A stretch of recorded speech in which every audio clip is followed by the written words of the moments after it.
Assalamualaikum warahmatullahi wabarakatuh. Jumpa lagi bersama Ujung Kandang, channel dunia peternakan yang berusaha mengedukasi dan menginspirasi. Nah, kali ini kita akan bahas satu lagi hewan atau komoditas peternakan yang sangat potensial untuk dikembangkan, terutama di wilayah-wilayah yang memang punya potensi untuk pengembangan ternak ini. Apakah itu? Ini dia.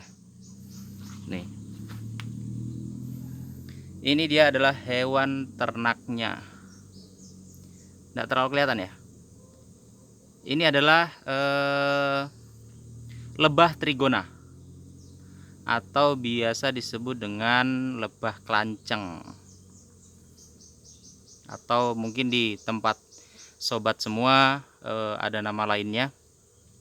Silahkan di share di kolom komentar.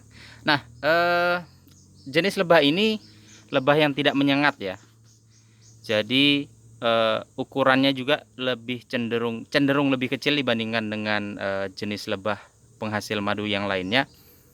Akan tetapi sesama lebah trigona ini juga menghasilkan madu yang berkualitas cukup bagus.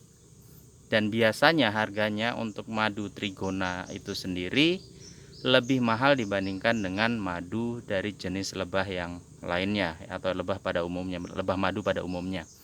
Karena dipercaya memiliki khasiat yang lebih baik dibandingkan dengan madu-madu pada umumnya. Nah, ini saya berkunjung ke salah satu peternak lebah trigona. Beliau memiliki kurang lebih 300 kotak lebah yang diternak, diambil dari alam. Nah, ini contohnya nih. Jadi ini ada kayu gelondongan yang diambil di alam, kemudian di atasnya dibuat kotak. Tujuannya kotak ini untuk ketika si lebah nanti sudah mulai mengeluarkan madunya, biasanya dia akan naik ke kotak tersebut. Jadi kotak akan tersimpan di madu. Jadi kalau madunya masih di dalam kayu seperti ini, itu akan susah nanti pada masa panennya. Tapi kalau sudah naik ke kotaknya, maka akan lebih mudah dalam proses panen. Nih, banyak banget, 300 kotak. Nah, dari keterangan beliau, dalam satu kali panen atau masa panen dari si lebah kelanceng ini itu bisa 2 sampai 4 kali dalam setahun. Kenapa begitu? Jadi yang menjadi faktor banyak kali panennya adalah dari kondisi lingkungan.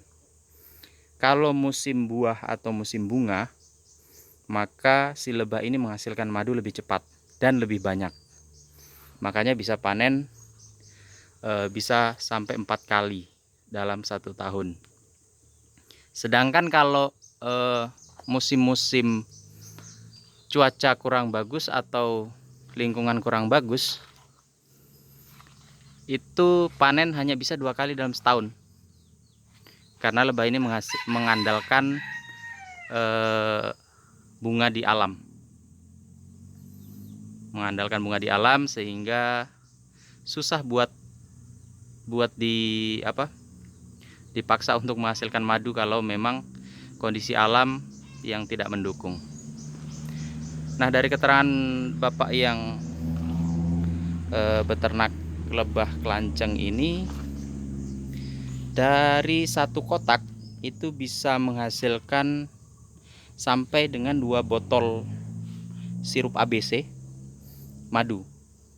Cukup menjanjikan sih sebenarnya kalau dikelola dengan baik. Dan satu botol itu untuk harga pasaran di sini kisaran antara 100 sampai dengan 150.000 per botol. Jadi satu kotak bisa menghasilkan 300.000 kurang lebih kalau hasilnya maksimal. Pada momen-momen, apalagi kalau momen-momen pas musim bunga, ketika musim buah, terutama di sini kalau di tempat kami komoditas jambu mente. Ketika komoditas jambu mente bagus bunganya, itu otomatis si madu kelanceng juga ini akan menghasilkan madu yang banyak, karena jambu mente ada berhektar-hektar, menjadi makanan buat si lebah ini nantinya untuk mengumpulkan sari-sari madu. Ini prosesnya sangat mudah ya sebenarnya, hanya diambil di alam, kita cari di alam, kemudian setelah kita dapat, kita bawa pulang ke rumah dan dibuatkan kotak seperti ini sambil dijaga dari serangga. Nah, hama dari si madu kelanceng ini sendiri adalah semut sebenarnya, karena kalau di tempat kita banyak semut, kadang dia bersaing. Semut bisa makan anak-anaknya si madu kelanceng ini, atau dia makan madunya. Kalau sudah begitu, maka si kelanceng dan koloninya ini akan lari dari rumahnya. Nah, itu yang menjadi kendala. Dan tidak bisa disemprot hama juga kalau semut. Kalau semut disemprot hama, maka si madu kelanceng juga akan ikut mati. Mungkin bisa ditiru teman-teman atau sobat-sobat ternak di luar sana. Bisa jalan-jalan ke hutan atau di kebun sekitar rumah teman-teman, kalau dapat madu seperti ini atau dapat melihat hewan seperti ini, bisa dibawa pulang, biasanya di pohon-pohon atau di sarang rayap. Contoh sebelah sini saya perlihatkan, ada sarang rayap. Nah, ini biasa tinggal di sarang rayap. Nih.